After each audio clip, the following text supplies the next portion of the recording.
ay itong mga ikapu at mga hatog na ito ay hindi lamang yun yung ating inialay, kundi kung tutuusin mo, hindi naman kailangan ng Panginoon yung mga kapu at hatog natin. But those are symbols that we have totally surrendered our lives to the Lord Jesus Christ. The Lord Jesus Christ is the source of our all. Kaya kahit ibigay mo yung lahat kay Jesus, hindi ka pa rin nawalaan. Sapagkat ang Panginoon Jesucristo pa rin ang pinagmumulat ng lahat na nasa iyo. So, ito ay declaration ng Panginoon na ito ang aming lahat. Aming niyalay ang aming lahat sa iyo. Ito ang aming pagsamba. Ito ang aming pagpupuri sa iyo. Nakaalay ang aming lahat sa iyo. Tayo po lahat ng tumayo.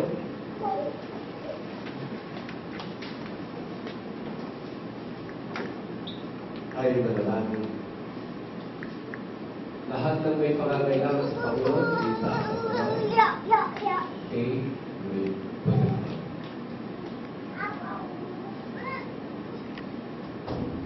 Alam namin, Panginoon Jesus, na Ikaw ay Panginoong Diyos na makapangyarihan sa lahat. At sa iyo, Panginoong Jesucristo, ay wala pong imposible. Na kahit wala ay napagkakaroon mo, kahit sira ay nabubuo mo, kahit pangit ay napapaganda mo. Kaya nga, Panginoong Jesucristo, narito kami.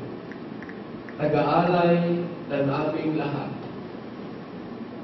Ano man ang aming kalalagayan, Panginoon, sa aming pag-aalay ng aming lahat sa iyo. Ikaw ang aming pinapapurihan, dinadakilan, sinasamba, Panginoon. Narito ang aming mga pag-aalay, mga sacrifices of thanksgiving. Aming iniyala ito, Panginoon, na pasasalamat sa iyo. Narito kami, Panginoon, upang lahat ng bahagi ng aming buhay ay makasangkapan mo. Narito kami, Panginoon, upang may hayag namin sa iyo na wala po kaming pinagkakalit sa iyo. Sapagkat kailanman, Panginoon, ay wala ka rin ipinagkait sa amin. Na kung naiyalay mo ang iyong lahat, nanilisan mo ang iyong kaluwalhatian sa walang hanggan, at naparito ka, Panginoon, na nagpakubaba sa may hanggan, upang maiyalay mo ang katawan ng iyong katawang tao sa ikaliligtas ng buong sanlibutan. Narito rin kami, Panginoon, nag-aalay ng aming lahat sa iyo.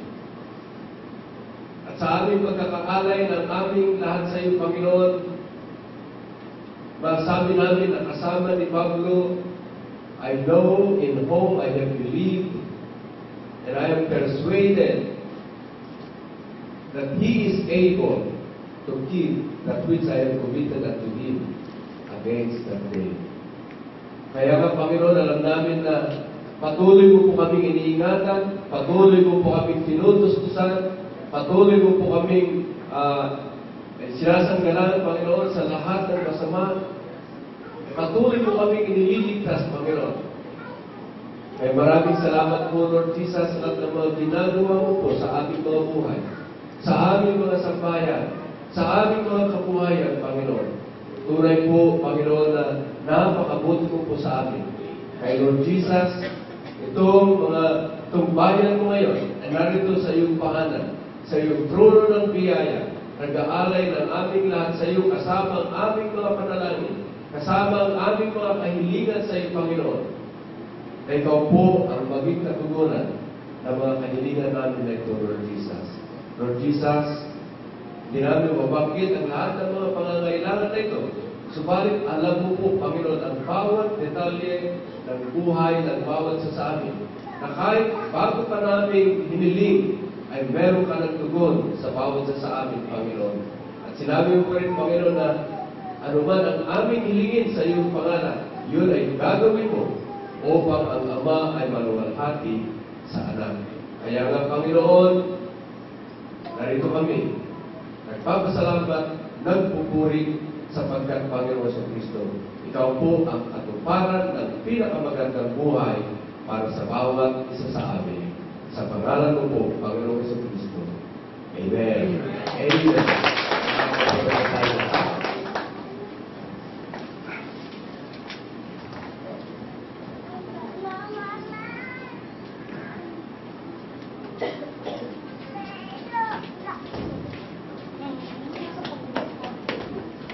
Buksan ninyo ang inyong banal na kasulatan Teacher, wala pong Sunday. sa Lumang Tipan, Exodus chapter 15.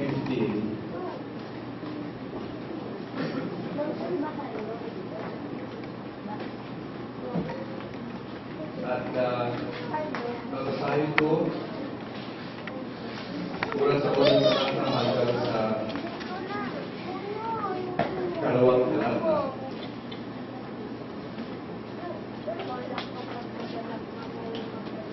Yung larangan ng mga verses na ito, yung larangan ng mga pangyayari, ay yung mga Israelita ay nakatawid na sa pulang dagat. At sa pagtawid nila,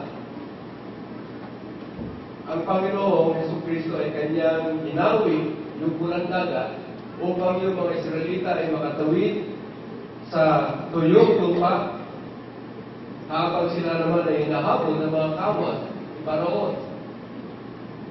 At nung makatawid ng mga Israelita, saka namang isinara ng Panginoon yung inawi na dagat.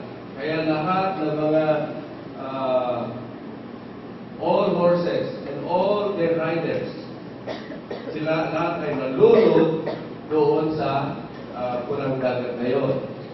At yung mga kawal ni Paraon, yung kapangyarihan ni Paraon, na magnais sumira sa bayan ng Panginoon ay lahat ay nangasira. Kaya nung sila ay makatawid, itong si Moses, itong si Aaron, itong si Miriam ay nag-awitan. At ito ang kanilang sinasabi. Nang magkagayoy, inawit ni Moises at ng mga anak ni Israel ang awit na ito sa Panginoon at sinalta na sinasabi, ako'y aawit sa Panginoon sapagkat siya'y nagtagumpay ng kaluwalhati. Ang kabayo at ang sakay niyon ay kanyang ibinlusok sa dagat. Ang Panginoon ay aking lakas at awit, at siya'y naging aking kaligtasan. Ito'y aking Diyos, at siya'y pupurihin.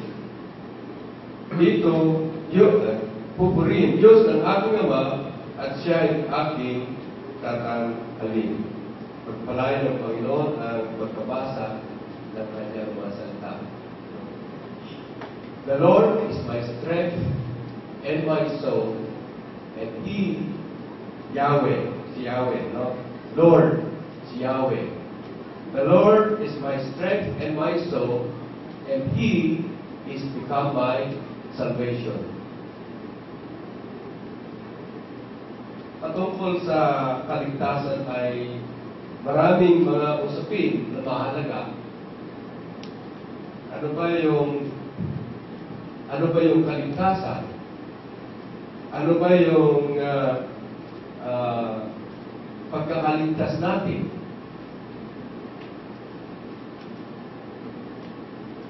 At isa sa mga matinding usapin yan ay kapag ang isang ligtas ay humiwalay sa Panginoon, siya pa ba ay ligtas? Sa Bible, yung sinasabi nito na, He is become my salvation, Yahweh Suwa, Yahweh, Lord, Yeshua, Salvation.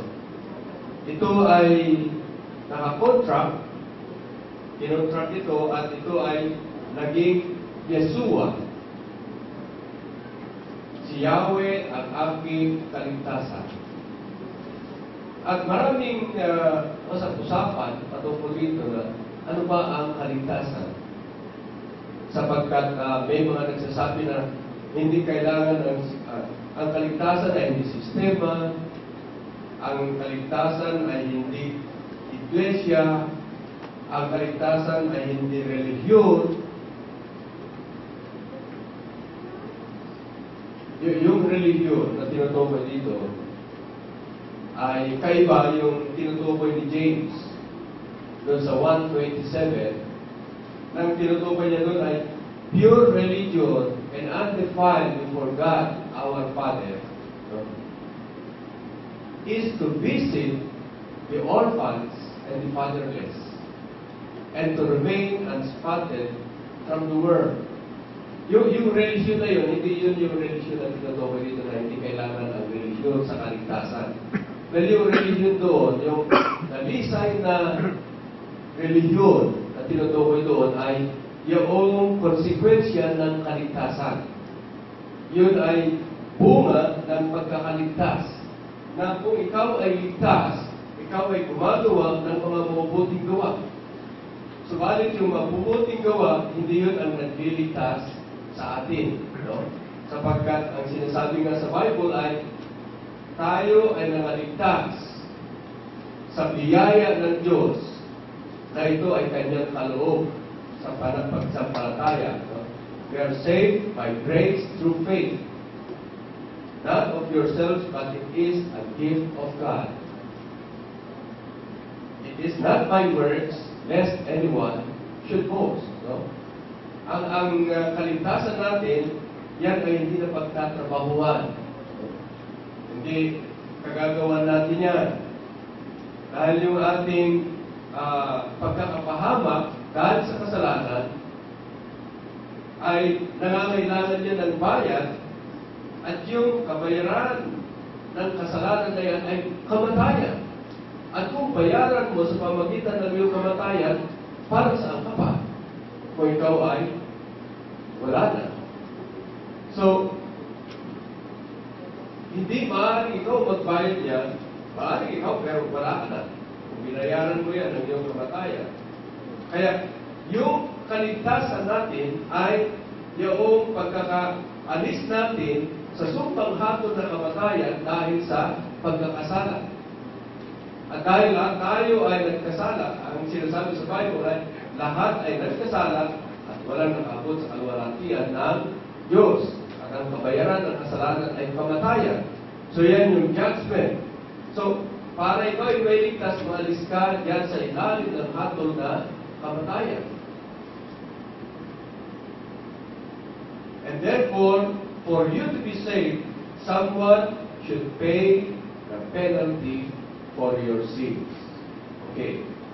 Kaya, yung kaligtasan natin ay hindi natin maaaring gawa.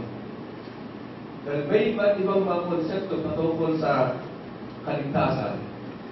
May mga iba nagsasabi na, hindi yan kailangan ng religion, hindi yan kailangan ng sistema ng tao.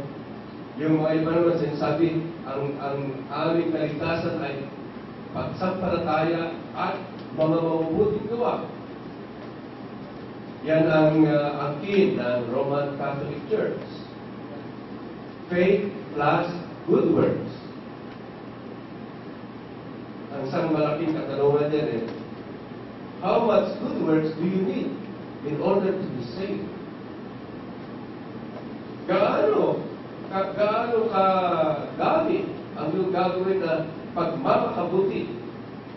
Because the concept is, pag ako'y namatay na, pag ako'y humarap na sa Panginoon, iway ng Panginoon yung aking masasamang gawa against my good works, and then let's see where the needle will take. No? Sa aking mabuting gawa, kung mas mabigat pa, kung mas mabigat yung aking kasalanan. Yan yung pagkaakala ng mga maraming Katoliko. No? Kaya may mga pare nagsasabi na hindi natin malalaman kung tayo ay ligtas habang tayo ay nabubuhay. The Bible assures us that everyone who has committed himself to the Lord Jesus Christ shall no longer perish but shall have everlasting life. Pag sinulat ni Apostol Juan, dun sa unang Juan, dun sa chapter 5, verse 13, ay sinasabi, I'm writing this to you who believe in the name of the Son of God, that you may know that you have eternal life, and that you might believe in the name of the Son of God.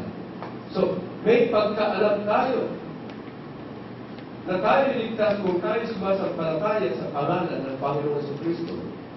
So, malalaman natin, no, while we are still here on earth, meron naman mga nagsasabi na ang kaligtasan ay faith plus Sabbath. Ito yung mga Sabatista naman, no? Na ang kanilang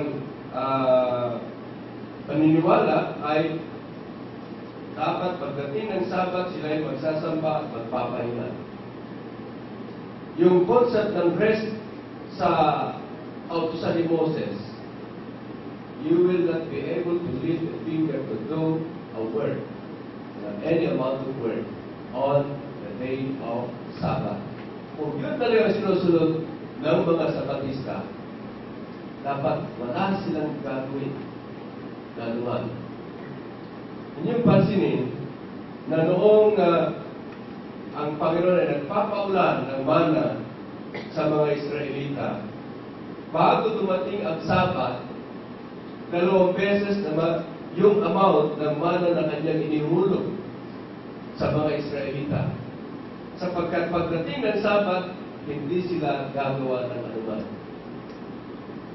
Kaya kung yun ay talagang sinusunod, halimbawa ng mga Sabatista o kaya yung mga miyembro ng Church of God ni Herbert Armstrong, wala dapat silang gagawin ng araw ng Sabat. Kundi manambahan o manambahan. But that's not the case. So, ang isang problema dyan, sa pagtupad nila ng Sabat para sila'y maligtas, pag Sabado ngayon dito, by the way, Sabat, hindi yan Sabado, no? Hindi yan yung ating Saturday. Ang Sabat ay the 7th day. And if we try to coordinate that with our calendar, the Sabbath of Moses may not necessarily be our Saturday day. No? Lalo-lalo nagkagulo na yung paggawa ng kalendaryo sa ating kapanahonan. Okay. Kung gagawa, tutupad sila ng Sabbath, for example, ngayon dito, paano sa kabila ng planet Earth ito? Ibang araw yung nandun. For example, kung Sabado dito, sa States, Biyernes. So, sila tumutupad ng pagkasabado dito, pero sa States, hindi. Sinong ligtas? So, maraming mga problema tungkol sa usapin na yan ay hindi yan ang nais kong talakayin ngayon. Meron din mga nagsasabi na ang kaligtasan ay pagiging kabilang doon sa kanilang iglesia. Na ang pinapalabas ay ang kaligtasan ay yung pagmiyembro sa kanilang iglesia. Again, that's a human way, human method of being saved. So, ano ba talaga yung kaligtasan na tinutukoy sa Bible? Yung kaligtasan na tinutukoy sa Bible ay tukoy na tukoy. At yung kaligtasan na yun ay tinatawag na si Yeshua. He is become my salvation. Yung Yeshua, ito ay itinranslate sa Greek na Yesu, na siya rin itinranslate sa English na Jesus. Sa mga tuwid, yung pangalan Jesus ay hindi lamang lumabas sa bagong tipan, kundi yan ay lumabas pa doon sa lumang tipan. Na yung kaligtasan na tinutukoy ay si Yahweh. Sino yung Yahweh na ito na tinutukoy dito? No? Dahil yung Yahweh na kaligtasan sa lumang tipan, halimbawa, sabi doon sa Isaiah chapter 45, verses 22 to 23. Sinasabi doon ni Yahweh, no? Look unto me, tumingin kayong lahat sa akin upang kayo ay magaligtas. Look unto me and be saved, all ye unto the ends of the earth. Lahat kayo, dito sa planetang lupa na ito, tumingin kayo sa akin upang kayo ay magaligtas. That you may bow down your knees unto me, and by my name swear unto me. Sa banal na kasulatan, ang ating nililingon or pinagfokusan ng ating pananaw, na siya pinagpupukusan ng ating pananampalataya doon sa Hebrews chapter 12, verse 2, ay yung author ng ating pananampalataya na siya rin ang author ng ating salvation. No? Sabi doon sa Hebrews chapter 12, verse 2, looking unto Jesus, the author and finisher of our faith. Itong finisher of our faith, itong author and finisher of our faith, ito yung author and finisher of our salvation. Whether in the past, today, or forever, siya yung author of salvation. Because this author of faith is also the author of eternal salvation. In Hebrews chapter 5, verse 9, sinasabi nun, at noong siya nagawang ganap, when he was made perfect, he became the author of perfect, of eternal salvation to them who obey him. Itong Panginoong Jesucristo na ito, hindi lamang tagapagligtas sa lumang tipan, hindi lamang tagapagligtas sa bagong tipan, kundi ang kanyang pagliligtas, pagiging tagapagligtas, ay sa lahat ng kapanahunan. Hindi lamang sa kapanahunan ng sanlibutan na ito na may hanggan. No? But He is our eternal salvation. Sa mga tuwid, wala pang sanlibutan, ang Panginoong Jesucristo na yung ating kaligtasan. Sapagkat doon sa eternal covenant between the Father, the Son, and the Holy Spirit, or Holy Ghost, no? Yung tinutukoy doon sa Hebrews chapter 13, verse 20 na the eternal covenant, na yung Diyos anak na yun, no? The great shepherd of the sheep will sacrifice His life and shed His blood for that eternal covenant. Ano ba yung eternal covenant na yan? Na ang pakay ng Diyos Ama ay lahat ay nakapakay na sa Panginoon Jesucristo. No? The eternal purpose of God was purposed in Christ Jesus. And part of the eternal purpose of God is the salvation of the world. No? Bahagi yan, creation, salvation, provision, ordering of the world. Pero yung eternal covenant na yan, ang tagapagligtas ng sanlibutan, the Savior of the world, is the function of God the Son. Yan ang ating gawain ng ating Panginoon Jesucristo. Na doon pa lang, bago pa malalang ang sanlibutan, yung Diyos Anak ay nagtalagana ng kanyang lahat na siya ang magiging kordero ng Diyos. Yung kordero, yan yung inihandog sa lumang tipan para sa kasalanan. No? So, ang Panginoon Jesucristo, siya yung umako sa gawain na siya ang kordero ng Diyos na papatayin para sa kasalanan ng sanlibutan. Kaya sinasabi ng Bible, hindi lamang He is the Lamb of God who takes away the sin of the world, but He is also the Lamb who was made from the foundation of the world. In other words, wala pa yung sanlibutan na magkakasala, ang Panginoon Jesucristo na ang nakapag-commit ng kanyang lahat para siya ang maging tagapagligtas ng buong sanlibutan. Kaya wala pang sanlibutan. Sabi sa Hebrews 13:8, is the Lamb who was made from the foundation of the world. So in other words, ang Panginoon Jesucristo ay hindi lamang tagapagligtas sa lumang tipan, hindi lamang tagapagligtas sa bagong tipan, kundi siya ang tagapagligtas natin sa lahat ng kapanahonan sapagkat siya yung the author of eternal salvation. Kaya ang pagpakilala ng banal na kasulatan kung sino ang ating kaligtasan ay tukoy na tukoy na tukoy. Parang iba kundi ang ating Panginoong Jesucristo. Kaya siya ang binigay ng Diyos Ama para sa atin upang tayo'y maligtas. At ang Panginoong Jesucristo ay idinaraos niya ang kanyang pagkakaalay ng kanyang sarili sa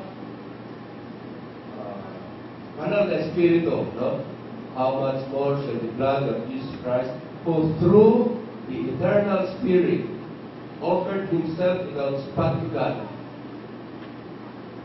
Sa Hebrews chapter 9, verse 14, yung pinagdaraosan ng pagkakaalay ng Panginoon Jesucristo ng kanyang lahat upang may ligtas niya ang buong sanlibutan sa pagkakatigis ng kanyang dugo ay walang iba kundi ang banal na Espiritu. Kaya ito ay napagkasunduan pa sa walang hanggan. That's the eternal covenant between the Father, the Son, and the Holy Ghost, the Holy Spirit. Nagawa ba niya yan? Naganap ba niya yan? Oo. He did this once and for all. In other words, kumpletong-kumpleto ang pagkakaligtas ng Panginoon Jesucristo sa atin. Kaya walang kailangan idagdag natin para tayo ay mga ligtas. Sapagkat kung meron tayong idadagdag, ibig sabihin, incomplete yung gawain ng Panginoon Jesucristo na tagapagligtas. Ang sinasabi ng Bible ay kanyang inihandog ang kanyang katawang tao minsanan at panglahatan. Minsanan, once and for all. Hindi na kailangan ulit-ulitin pa. Noong ang Panginoon Jesucristo bago mamatay sa kanyang katawang tao, ay kanyang sinabi, it is finished. Yung kanyang gawang pag-aalay ng kanyang lahat para sa ikaliligtas ng buong sanlibutan. Pagkaalay ng kanyang buhay, pagkakatigis ng kanyang dugo. It was done once and for all. Para sa lahat ng kapanahonan, sa lahat ng dako, minsan lamang. Lalo hindi na kailan pa ulit-ulitin sa makatuwid kumpleto.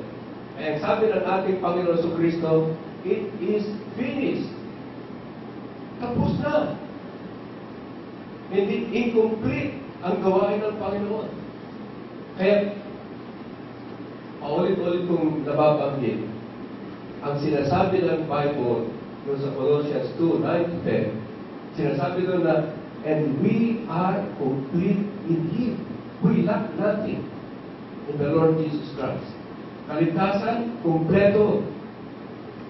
Nabigay lahat yan ng ating Panginoon Jesucristo. Wala tayong may daragdag, no? Yung salitang it is finished, the telestai, sa Greek, ibig sabihin, may resibo na. Hindi partial payment, kundi complete payment. Yung pagkakaresibo ng Diyos Ama, doon sa Diyos Anak. Yung kanyang ginawang pagliligtas sa atin. Kaya naganap ng Panginoon Jesucristo itong pagliligtas na ito. Okay. Ngayon,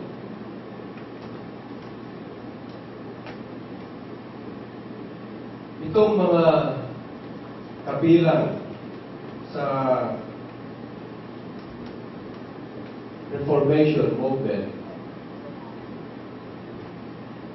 mga mainline Protestant churches, mga evangelicals, no? Mga Pentecostals, mga charismatics. Agree lahat yan ng tagapagligtas ay walang iba kundi ang Panginoon Jesucristo. Agree lahat yan. Agree lahat yan na ang Panginoon Jesucristo ang Panginoon ng lahat.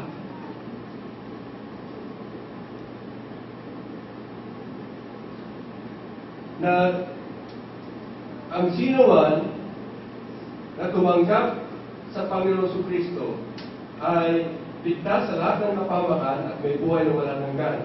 At dahil ang Panginoon Jesucristo ang Panginoon ng lahat, is the sovereign Lord of all. Siya ay Panginoon ng lahat, kaya dapat sundin ang Panginoon Jesucristo. Lahat ng mga nangaligtas sa pamamagitan ng Panginoon Jesucristo. Lahat yan ay agree. No? Lahat yan ay agree.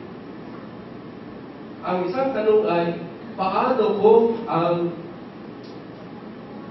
niligtas ng Panginoon Jesucristo na may buhay na walang hanggan, na ngayon ay sumusunod kay Jesus bilang siya yung sovereign Lord of all, kapag siya ay humiwalay, mananatili pa ba siya ligtas? Yan. Diyan ngayon, nagkakahiwalay.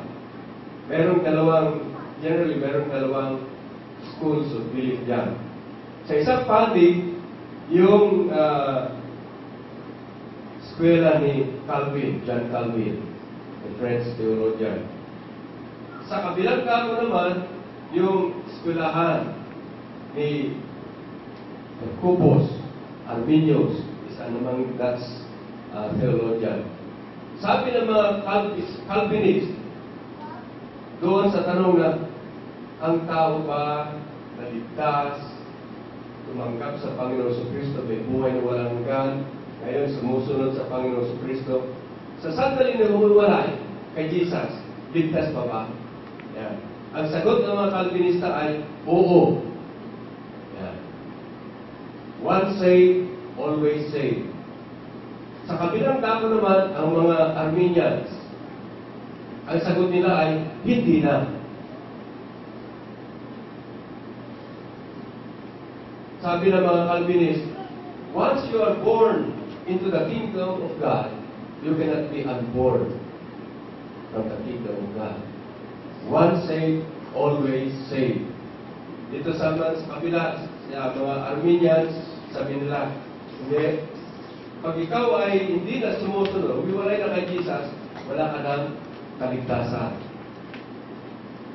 Itong Calvinist, ang ina-emphasize dito ay the sovereignty of the Lord Jesus Christ. Itong ina-emphasize naman ng mga Arminians ay the responsibility of the believer. So, sapagkat ang sovereign Lord of all, makapangyarihan sa lahat, kaya kaya niya na iligtas ang tao kahit anong mangyari. Yan. Subalit, sa mga Arminians, ang tao merong responsibility rin. Dahil ang tao binigyan ng Panginoon ng kakayahan na magpasya.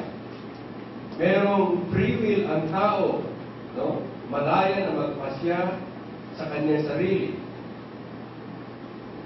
Subalit, ang kapangyarihan naman ng Panginoon, walang hanggan naman yung kakayahan niya na magligtas. Kaya pagka merong iniligtas ng Panginoon, iniligtas na niya hanggang kailan pa man. Yan yung argumento ng mga Calvinist. Kung ating tignan yung gano'n na pangangatwiran, we have to refer back to the Bible.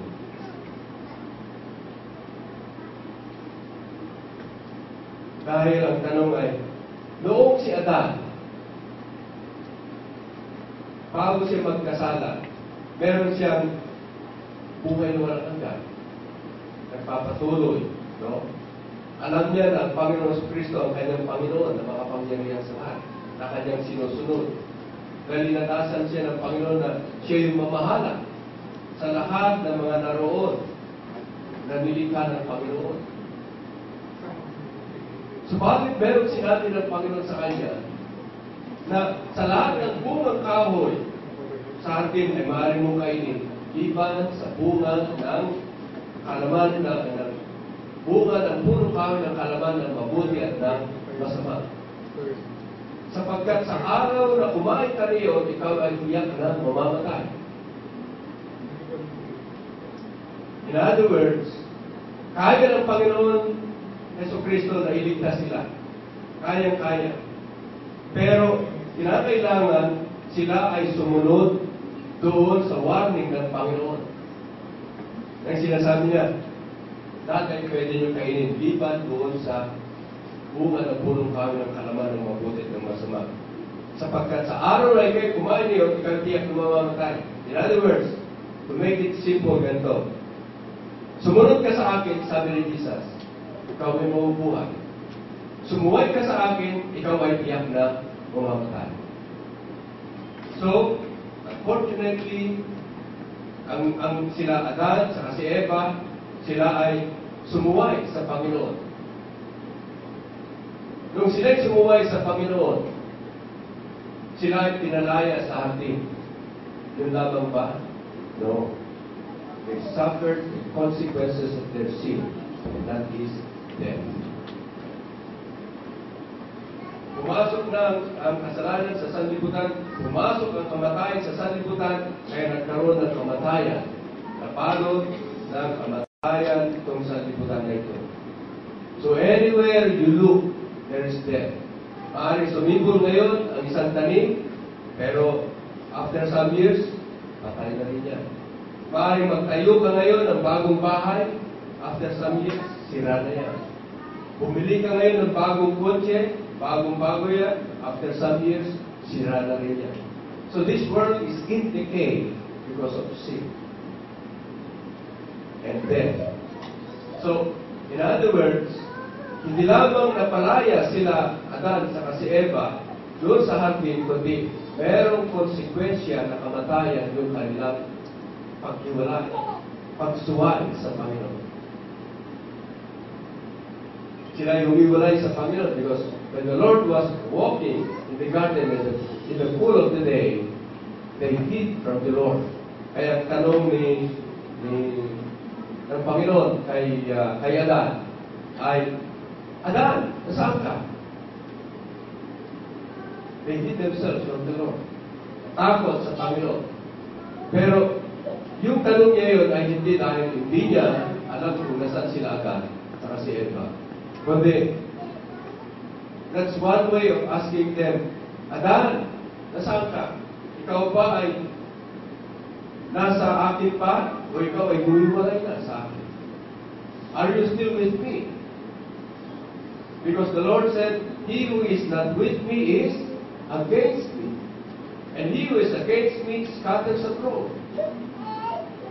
Kaya itong sila Adan sa si Eva ay hindi lamang napalayas. And they had to be sent out from the garden, no? Na kailangan ma-exile sila from the garden. Why? Because in the garden, there is the tree of life. At kung kumain sila noon, naku, yung habang buhay na nagpapatuloy sa kasalanan si Adan at saka si Eva. At napakasama na ng daigdig na ito. Na yung mga makasalanan ay walang hanggan ang kanilang buhay. Yan yung nangyari doon sa Genesis chapter 6. Na yung mga naging anak ni Cain na nagpatuloy sa kasalanan ay nabuhay ng daang taon. At ang kanilang ginawa lamang ay pawang kasamaan. Kaya sabi ng Panginoon, for the imagination, the thoughts of their hearts was only evil continually. Wala silang inisip kundi pawang kasamaan. Hindi mo, yung mandoroko, ito training din yan. may take him 3 years, 5 years para manlaslas ng bulsa na hindi mo nararamdaman. Nakatala yung wallet mo na hindi mo nararamdaman. Nalalaslas ng bag, hindi mo nararamdaman. Kailangan din dyan ng expertise. Nag-training yan for a few years. Pero kung mag-training ng kasamaan, daang-daang taon, napakasama. At kung yan ay walang hanggan ang kanyang buhay, na walang hanggang kasamaan, talagang kay Satanas na yan. So, they were driven out from the garden so that they will not eat from the tree of life. Pero sila na ay nakaranas ng kamatayan. And that's the reason why this whole world needs a Savior. And that Savior is no one else but the Lord Jesus Christ. No? So, isang argumento yan.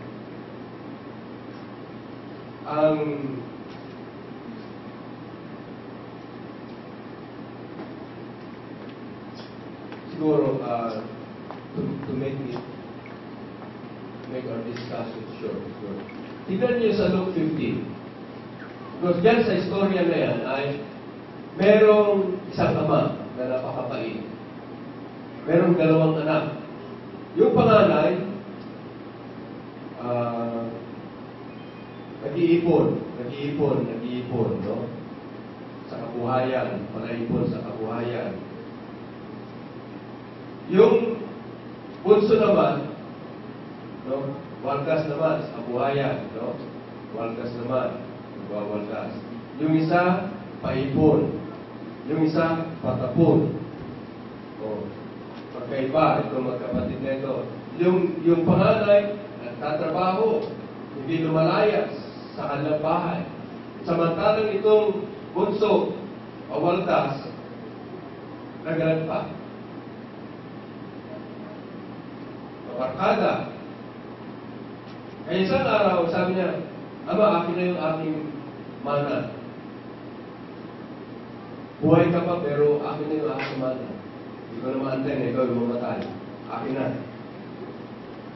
Mabait yung ama, binigay. Kanyang mana.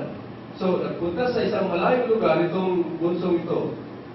Binaldas niya lahat. Yung kanyang natanggap na mana. So, after some time, he was already spending his life together with the pigs. Ang nangyari, wala na siyang makain, nakatira na siya doon sa mga kulungan ng mga baboy. And forgive my words, no? Yung kanyang buhay ay nababoy. So, nung napagwari-wari siya, sabi niya, yung mga alipin, no? Yung mga servants ng aking ama, sapat ang kanilang pagkain. Samantalang ako, dito, halos hindi nga kumakain dito sa pagkain ng mga baboy na ito. Ang gagawin ko, ako'y babalik sa aking ama, hihingihan ko ng kapatawaran, at ako'y maglilingkod na lamang na alipin. So he decided, balik. Malayo pa lang, nakita na ng kanyang ama. Malaman na, kadalang nag-aantay yung kanyang ama. By the way, yung ama dito ay ang Panginoon sa Kristo ang sinasalarawan dito. No? And let's talk about it later. Malayo pa lang, nakita siya ng kanyang ama. Ang kanyang ama ay sinalubong siya, patakbo. Kanyang niyakap, kanyang pinaghahagkan, kahit amoy baboy. Kanyang pinaghahagkan, at kanyang dinala sa kanyang bahay, sabi niya sa kanyang mga lila, dabtan niyo siya ng maganda. Bigyan niyo siya ng panya-pakpit. Suotan niyo siya ng sinsing. Siya nga pala, may mga pastor na sasabi na huwag kayong magsuot ng alahas. Huwag kayo magsuot ng sigsig, huwag kayo magsuot ng hikaw, huwag kayo magsuot ng pintas, huwag kayo magsuot ng relos. Sapagkat yan ay lahat yan isa sa liputan. I don't know where the pastor got that teaching. Maybe yun sa 1 Peter chapter 3. But we mentioned that adorn themselves by the plaiting of their hairs, with gold, other ornaments, but rather with a clean heart. At sinasabi na hindi naman pinagbabawal na gamitin mo yan. Pero dapat ang may display sa buhay mo ay hindi yung kayamanan, kundi yung magandang espiritu, magandang puso, mapagpaputuba na babae. So, sabi ng pastor, lahat ng mga alas nyo, tapon nyo dyan sa bintana. Lahat ng mga relos nyo, tapon nyo dyan sa bintana. Lahat ng kwintas nyo, tapon nyo sa bintana. Mga hikaw, mga singsing, tapon nyo dyan. Sa salibutan yan, pwede sa TV, may report sa TV ito na-report sa TV. If I remember it right, somewhere in Sakayan Valley. Oo, sa Bela din. Hirapo naman lang. Yun pala yung misis ng Pasko. Nag-aantay dun sa bintana. Sasabi, oh. May mga lobo na ng pastor na. Pero dito, pinapasuotan ng ama yung kanyang anak na singsing. Sabi ngayon ng kanyang anak na panganay, bakit ganyan? Ako, tumira dito, nagtrabaho dito, nag-iimpok dito, di mo man ako pinagkatay ng kambing. Yung kapatid ko na yan, binaltas na niya ang kayamanan mo, umuwi. Ngayon, sinuotan mo ng magandang damit, sinuotan mo ng singsing, sinuotan mo ng panyapak, ngayon pinagpatay mo pa ng pinatabang kuya. At ngayon, nagsasayang kayo. Bakit ganyan? Sabi ng ama, anak, lahat ng sa akin, sa iyo. Lahat ng sa akin, sa iyo. Yung kapatid mo, yun ang hiningi niya. Yung kanya. Pero lahat ng sa akin, sa iyo. Ngayon, yung kapatid mo, nung humiwalay dito, siya ay nawala. Ngunit ngayon, natagpuan. Yung kapatid mo, nung siya humiwalay dito, siya ay patay. Ngunit ngayon ay buhay. Now, let's bring this to our topic. Sabi ng mga Calvinista, yung ligtas at humiwalay sa Panginoon, sabi na, siya ay nawalan lamang ng fellowship. Siya pa rin ay anak ng Diyos, ang nawala lamang sa kanya ay ang fellowship. Ngunit yun lang ba nawala? Because his prodigal son, the statement of the father is, he was lost, and now he is found. He was dead, and now he is alive. Kung ikaw ay anak ng Diyos, at ikaw ay humiwalay sa Panginoon, ikaw ay wala na sa Kanya. Ikaw ay patay na sa Kanya. So, ano pang silbi mo? Wala na. Kaya, delikado yung pangangaral na nawala lamang ang fellowship. Because that's not the model that was shown to us by the Lord Jesus Christ in the story of the prodigal son. Hindi lang nawala ang kanyang fellowship sa kanyang ama, kundi siya'y patay na. So, you're dead. Once you stay away, you do not abide with the Lord Jesus Christ. So, ang tanong ay di wala nang kasiguruhan ng salvation. Nawawala pala. No? Meron. Anong kasiguruhan dyan?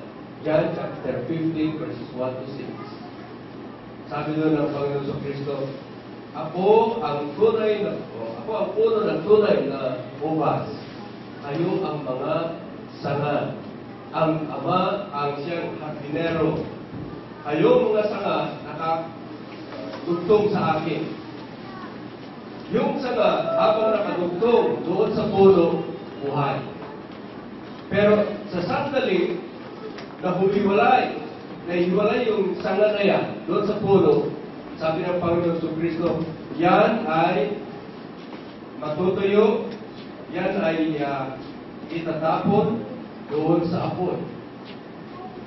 So kapag ikaw ay isang sanga ng Panginoon Kristo, you being a believer of the Lord Jesus Christ, and you disconnected yourself from Him, you did not abide in Him, therefore you become like those branches who were thrown away, dried, and they were thrown into the fire. So, merong katiyakan ng kaligtasan. Ang Panginoon Kristo ang naliniyak dyan. Abide in me, and I will abide in you. Paano natin malaman na tayo ay we're abiding in the Lord Jesus Christ?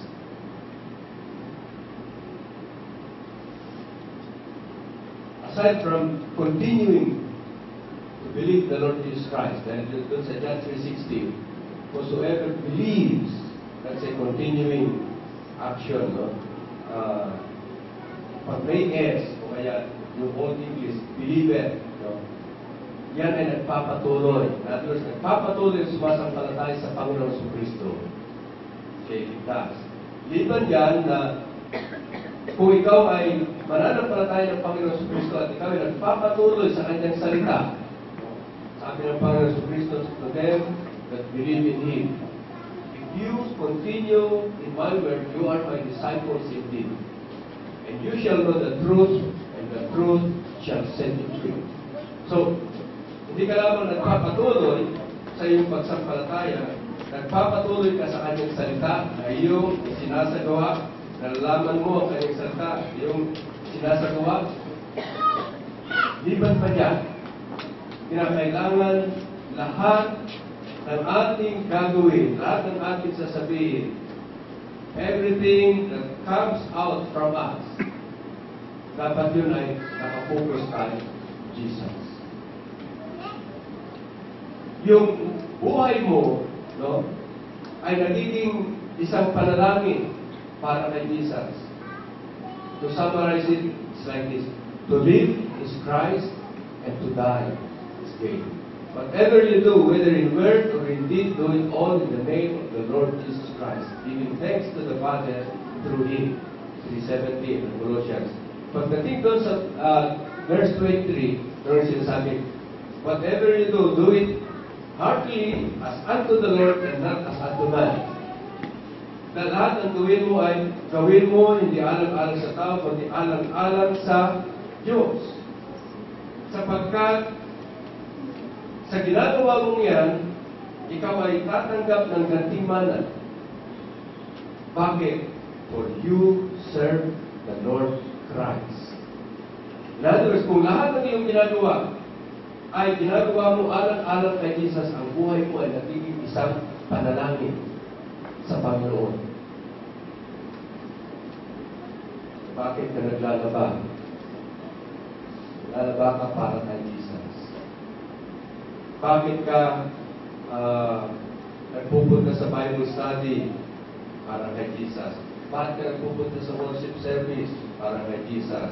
Bakit pinapasarap mo ang luto mo para sa mister mo para kay Jesus? No?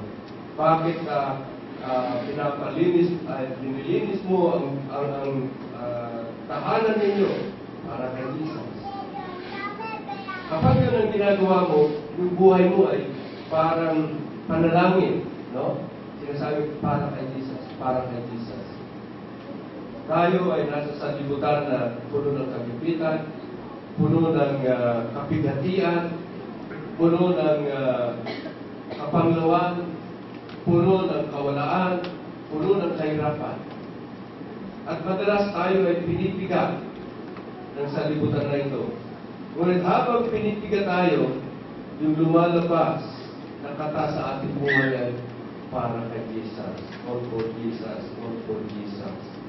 No? Jesus Maski dinidigdig ako ng sanlibutan, alang-alang sa iyo, hindi ako bibitaw. Jesus, kahit walang-wala ako, habang binigipit ako ng sanlibutan, ang lumalabas sa akin, all for Jesus, hindi ako bibitaw sa iyo. Your life becomes praise. Devoting your all to the Lord Jesus Christ. Si David madalas tumawag sa Panginoon. Dinidiktik siya ng sanlibutan. Ang sabi niya, in my distress,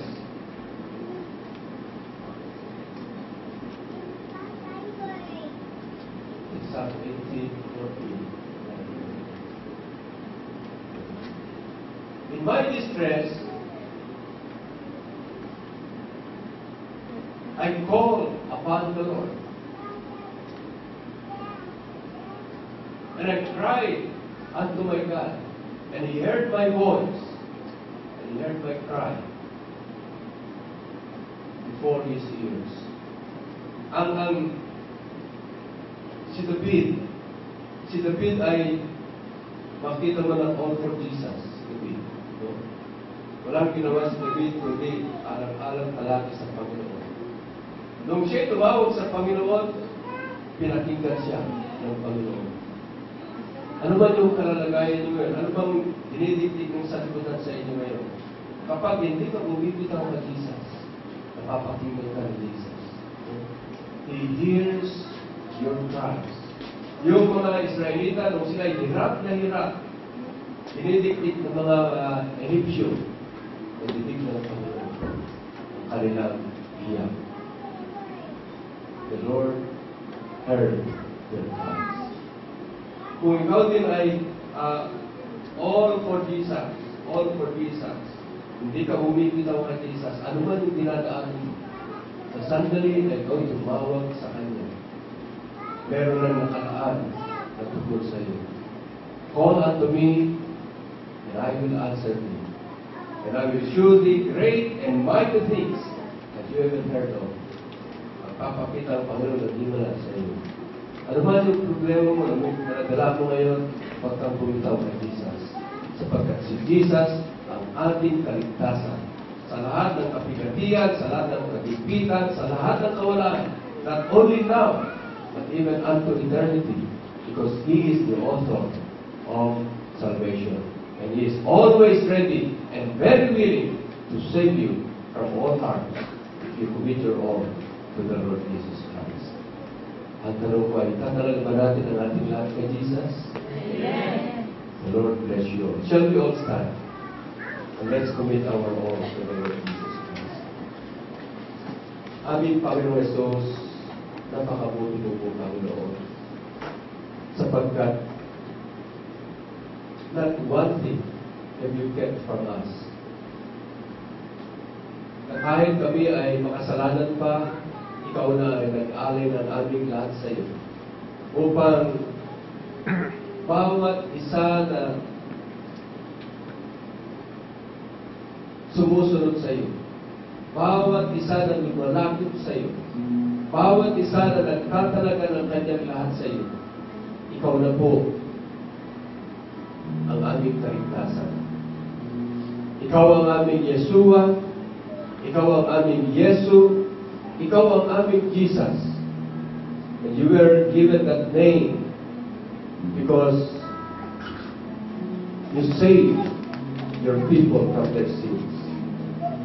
Salamat po, Panginoon, sapagkat ang kaligtasan mo ay hindi lamang sa kapigatian ng sanlibutan na ito, hindi lamang sa kagipitan ng sanlibutan na ito, hindi lamang sa kawalaan ng sanlibutan na ito, kundi ang iyong pagliligtas, Panginoon, ay hindi lamang panglupa, hindi lamang panglangit, kundi pangwalang hanggan, because you are the author of eternal salvation.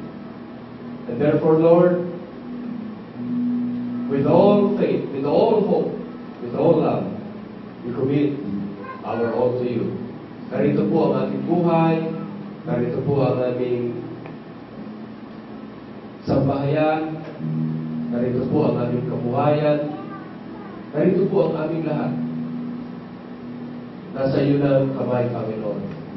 Because we know that in you, Lord Jesus, we are complete and we lack nothing. We thank you, Lord. We praise you and we give you all the glory for all the things that you've done to us, not only now, not only in the heavenlies, but even unto eternity. All this we pray in Jesus' name. Amen. Amen.